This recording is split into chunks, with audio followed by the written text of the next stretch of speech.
और बहुत मुश्किल का सामना करना पड़ा। मतलब 1.5 साल की उम्र में बेचारा जो खा लिया, और डॉक्टर लोग हम लोग को कंफर्म कर दिया कि ठीक है बच्चा, कैरम को गोटी निकल गया।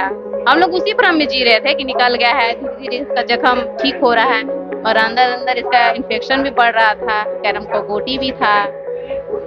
वही अब इनसे मिले तो ये हम लोग को बच्चा का जीवन का दान दे दिए, इसलिए थैंक यू। डॉक्टर साहब को क्या किए? और क्या किया जो डॉक्टर ने आपको ठीक किया बच्चे को। ये तो हमारे लिए तो भगवान है ना। बताइए, जो हमारा बच्चा जान से जान बच गया तो क्या कर सकते हैं मोबाइल के खाना खाने के दौरान बिना मोबाइल के खाना नहीं। अक्सर आप लोगों ने सुना होगा कि बच्चे ने बैटरी खा ली है या फिर कोई ऐसी चीजें जो नाक में डाल ली है, तो लोग जो हैं वो काफी परेशान हो जाते हैं। लेकिन आपको बताते चले कि एक बच्चे ने काफी बड़ा है, और इसको निकालने वाले हमारे साथ डॉक्टर सरफराज मौजूद हैं। इनसे जुड़ेंगे, इनसे बात करेंगे। कैसे जाना सर कि यहाँ पे उसके गले में एक कैरम की गोटी फंसी हुई है? ये बच्चा मेरे पास जो है आया था कि मेरे बच्चे की आवाज़ जो है बदल गई है, और कुछ भी खाता है तो नाक के थ्रू आ जाता है, दूध वगैरह मेनली लिक्विड चीज़, और देर से खाता है। लगभग खाने में 3 घंटा लगता है, इसका वेट गेन नहीं हो रहा है। जब मैंने इसको एग्जामिनेशन करके देखा तो इसका पोस्टीरियर फेरिंजियल वार्म कैविटी में सलब वाइट टाइप का चीज़ दिख रहा था। उसको फील किए तो हार्ट फील हो रहा था, तो लगा कि कुछ हार्ट चीज़ है उसमें है, और कुछ फॉरेन बॉडी है। प्लस ये बच्चा गार्जियन ने हिस्ट्री दिया कि 1.5 साल की उम्र में कैरम का गोटी खा लिया था, लेकिन हम लोग ने इसको अस्पताल में ले गए, बनारस ले गए, सासाराम ले गए, वहाँ पे इलाज करा लिए। लेकिन हाँ, लेकिन वो मेरी बात पे विश्वास नहीं किया, तो फिर हम उसको फिर वो बोले कि है ही फॉरेन बॉडी, तो सिटी स्कैन करा लो। सिटी स्कैन कराने के बाद उसमें आया। कितने साल तक था ये ये गोटी? 3.5, उसका उस वक्त उम्र 1.5 साल था, लेकिन अभी इस बच्चे का उम्र 5 साल है। 3.5 साल तक ये गोटी फंसा रहा। तो ऐसे कंडीशन में संभावना था, ये तो नाक के पिछले वाले हिस्से जिसको नाइजोफेरिंग्स बोलते हैं, वहां से लेके ओरल कैविटी और सांस के ऊपरी वाले हिस्से में एपिग्लोटिस को टच कर रहा था। तो ये संभावना थी कि अगर काफी चोट कोई फोर्स लगे उस पे, तो वहां से डिसलॉज होके सांस के नली को जो है उसको बंद कर सकता था, बच्चा का सांस रुक सकता था, उसकी जान जाने की भी संभावना थी। या उस सलब बना हुआ था, इन्फेक्टेड मटेरियल था, वो ब्लड में जाके सेप्टिसिमिया करा के उससे भी जान जा सकता था। लेकिन बच्चा की किस्मत ठीक था कि वो बचा रहा। लेकिन अक्सर देखा जाता है कि बच्चे नाक में बैटरी डाल लेते हैं या फिर कई सारी चीज़ें, कोई चीज़ें डाल लेते हैं। उसके सिम्पटम्स क्या हैं? कैसे पता चलेगा कि बच्चे के साथ कुछ प्रॉब्लम्स हुई हैं?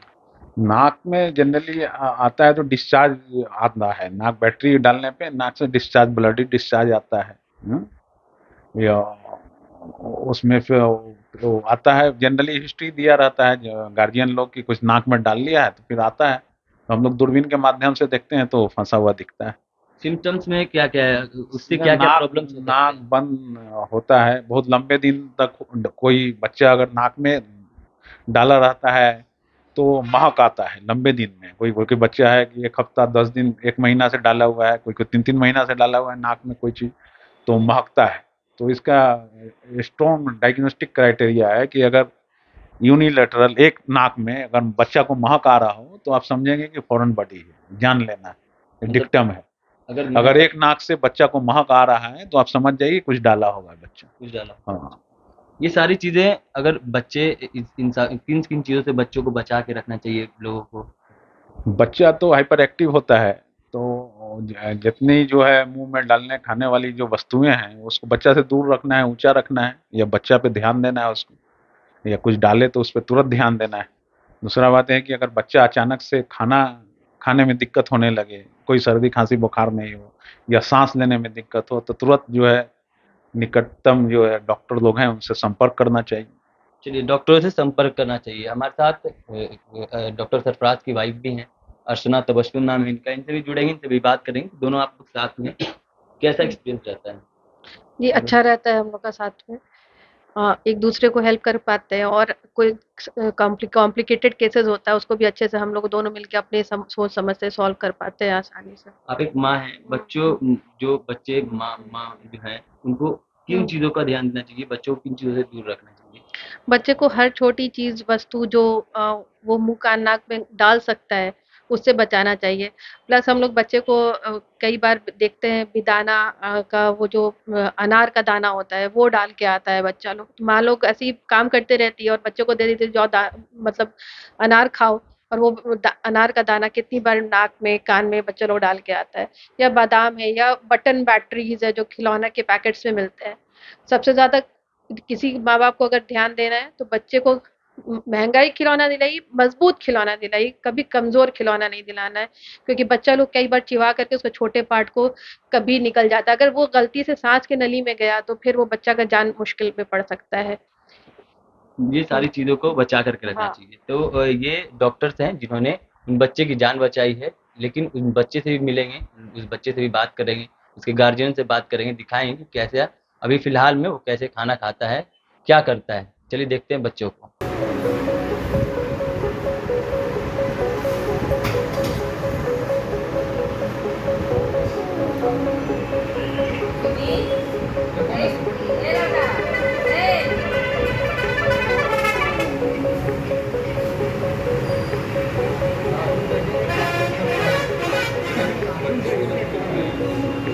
तो आपने देखा बच्चे को, बच्चे की माता से बात किया, बच्चे के पिता से बात किया, बच्चे की नानी से भी बात किया। उन्होंने साफ तौर पे ये बताया कि हमने 2 जगह ले जा करके बच्चों को दिखाया, सासाराम में और बनारस में, लेकिन डॉक्टर्स ने उसे फेक रिपोर्ट दे दी। फेक रिपोर्ट देने के बाद बच्चे को ज़्यादा प्रॉब्लम्स आने लगी, तो वो डॉक्टर सरफराज के पास पहुँचे और सरफराज से इलाज कराया तो पता चला कि उसके गले में कैरम की गोटी है। इसलिए उन्होंने फिर इसको निकाला। निकालने के बाद क्रम में अब बच्चे को देखे तो बच्चा काफ़ी स्वस्थ है, उसके माता-पिता उसे खाना खिला रहे हैं और सारी चीज़ें जो हैं वो अब सही हो गई हैं। इसलिए और भी तमाम खबरें हम तक पहुँचाते रहेंगे। ऐसी तमाम खबरों के लिए जुड़े रहें बेतकबात के साथ। तब तक के लिए धन्यवाद।